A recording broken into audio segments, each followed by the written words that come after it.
Hi, good evening. It's Gene from the maverickstar Observatory. Guys, I thought in this video I'd just give you a quick rundown of what's going on at the observatory because we've been talking about building a lot of things, ordering a lot of parts and things. I just thought I'd just, tell you where we are with everything. So, as usual, before we begin, big thanks to those few people that support this video. We don't just talk about these things on YouTube. We've got a whole website dedicated to magnetic pole reversal, and also there's a lot of stuff on the website in relationship to a lot of other anomalies like earthquakes, volcanoes, the Schumann frequency, other magnetometer stations, as well as our own equipment data that we collect and process and put up to the website, that being the Trimag and the magnetosphere. And as you guys know, last year we started going further afield, putting these magnetometers in different countries. Just a few days ago I sent out another magnetometer to Arizona, and today I must have spent about 450 sterling on things like where's my list? Heat shrink, project boxes, Arduinos, SD shields, SD cards, wires, standoffs, you name it. And then we also ordered another 2 muon detectors, and just the muon detectors alone came to £135.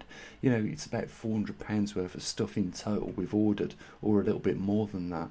So without you guys supporting us, we simply wouldn't be in a position to build the equipment that we are now doing and get it out there in the field.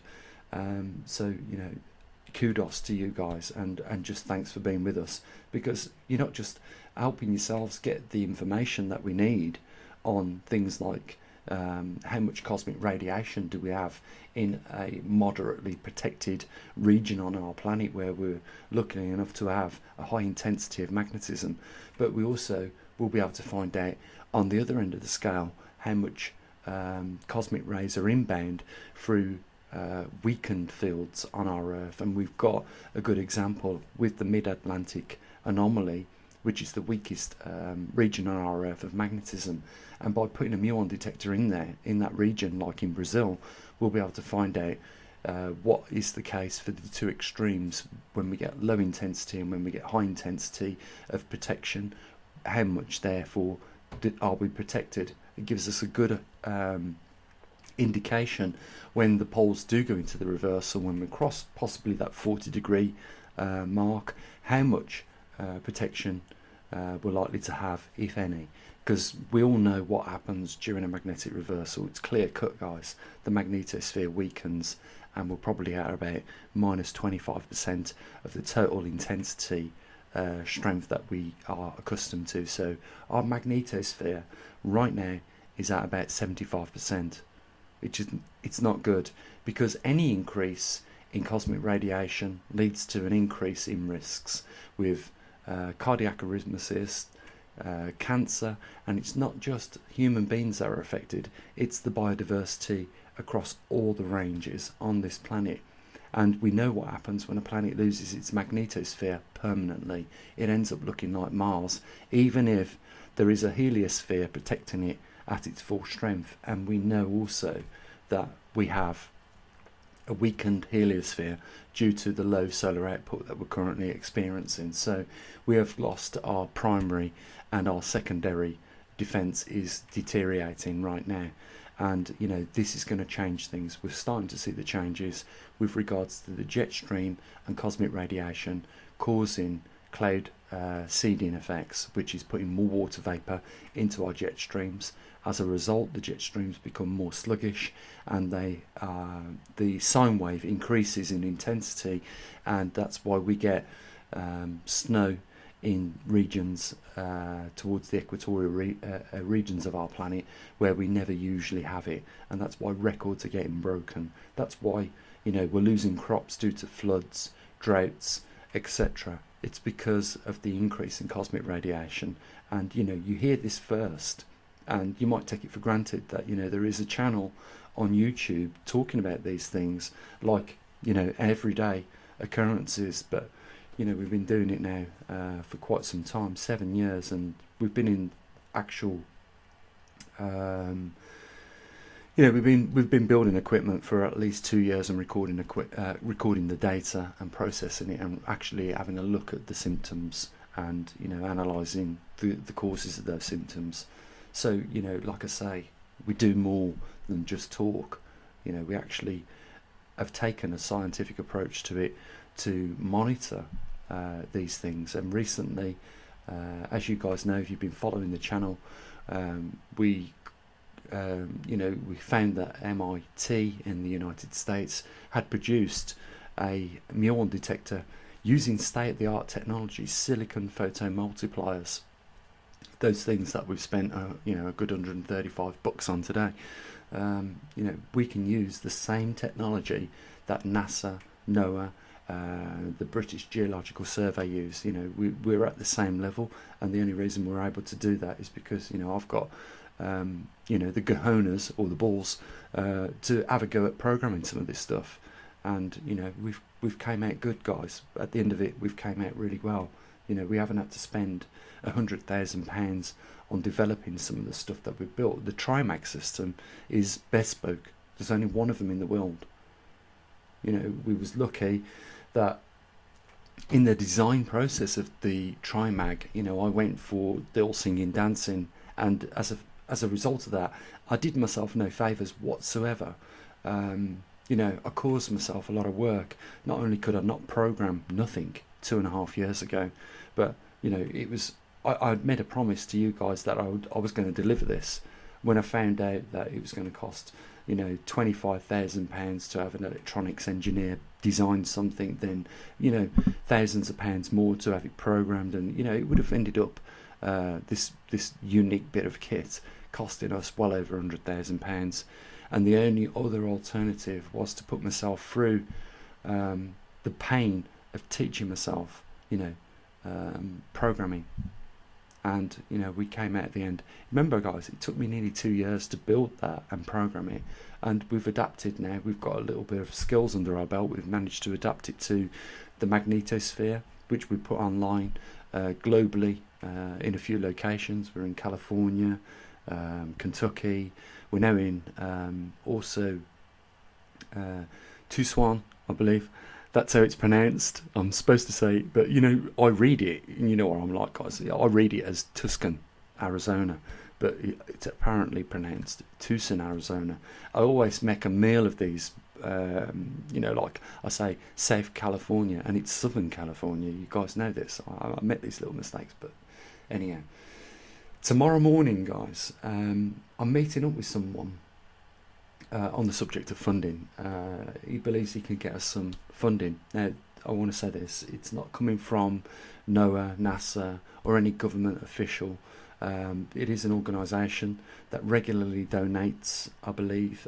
There is more than one source anyhow. I'm just talking about one that I think that might be approached by this gentleman who's going to try and help us get some funding for further development of our equipment, as well as, you know, getting more equipment out into the field. I think the thing to do right now is just get as much equipment out there, spread over the world, and, you know, then bring it all back and process it, and, you know, see what's happening on a wider scale.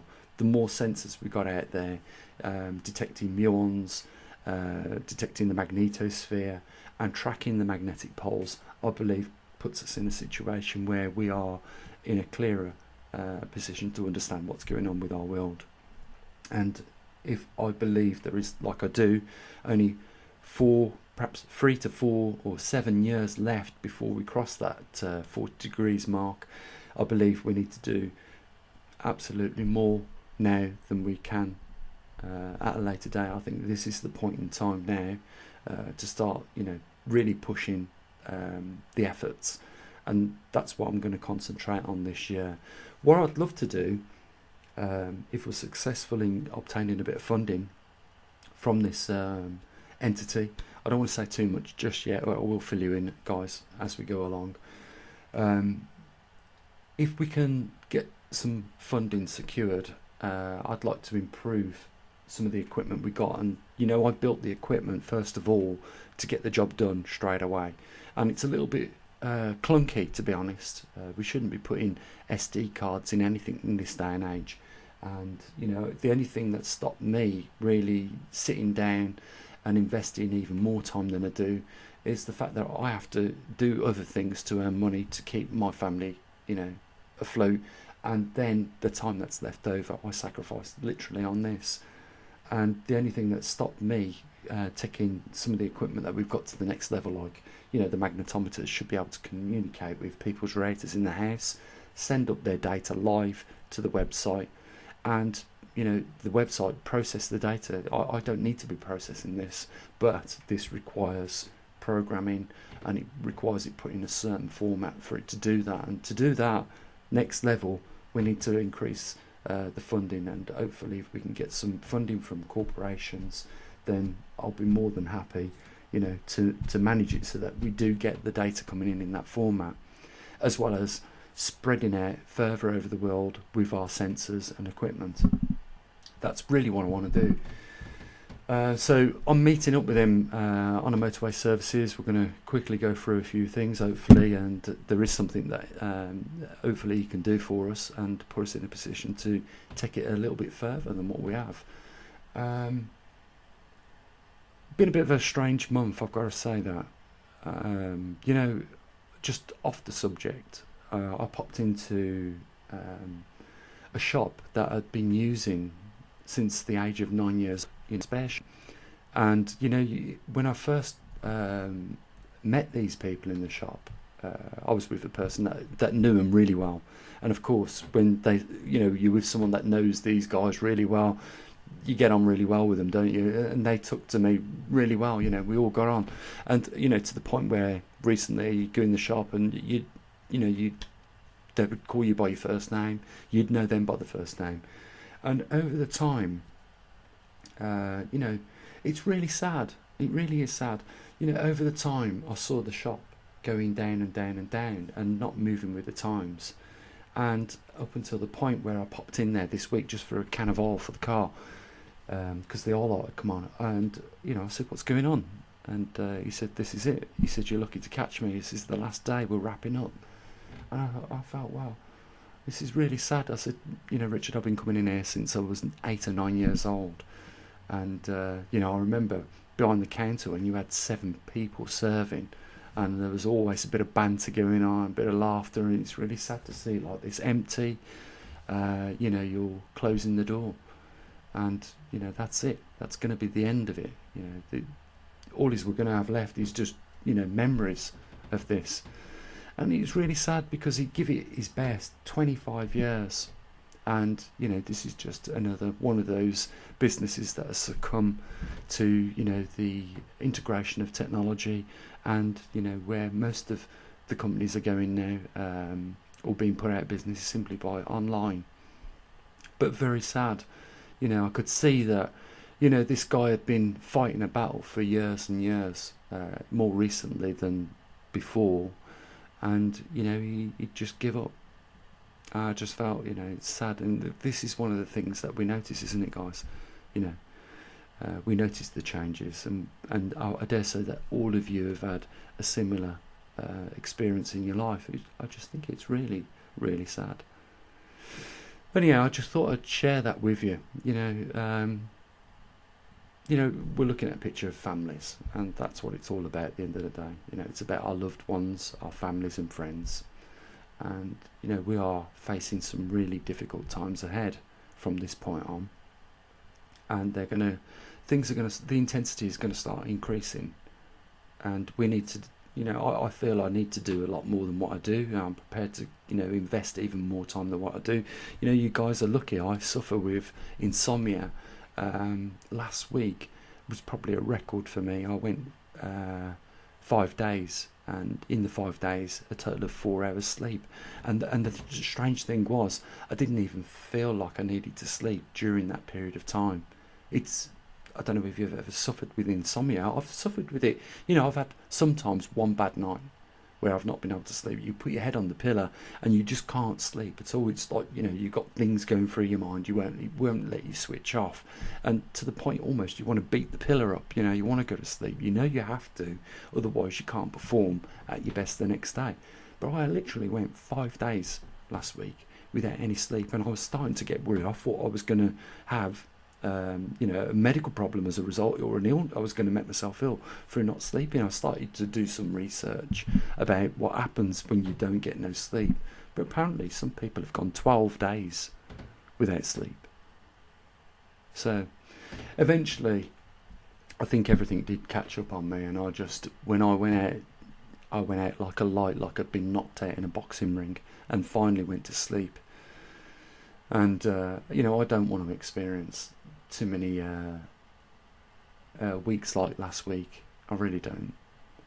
So anyhow, guys, I've shared a few things I don't usually do, but it just makes you guys know that I'm a human being at the end of this microphone. You're listening to me, and I am really just a human being, just like you. I care about my family, my loved ones. I do care about my friends, and I dearly care about the people that subscribe to this channel. And we've hit 30,000 the other day, and the only thing I would like more than anything is just a little bit more help and support to keep things going. I've had people say to me, describe my personality as being humble, and I do believe I am very humble. I've never been stuck up or rude to people unnecessarily. I just go about my life like that. But at the end of the day, we are facing some difficult times, and this observatory needs to do what it's got to do, and that is get more equipment out into the field, try and get some support from somewhere else as well, and deliver the information back honestly to you guys. And that's exactly what I intend to do this year. That's where I'm heading with my ambitions this year. I want to make sure we get more equipment out in the field, we get more of these muon detectors, even though they cost a fortune to build. Not like was said originally, because simply if I'm paying £89 for one silicon photon multiplier, that is already, when you convert it into dollars, over $100. So you cannot build these muon detectors for $100. However, we can build them at a cost. I have not really costed it out, because in some circumstances I've brought 50 resistors of one particular type, and then 50 of another, and then 20 of a certain amount of other things, like the AC/DC boosters, or the DC/DC boosters. They come in at about £15 for 3, so you buy them as you can afford them. That's simply as it is. Anyhow, guys, I'm not going to go on. I will be back sometime, perhaps tomorrow or the next day.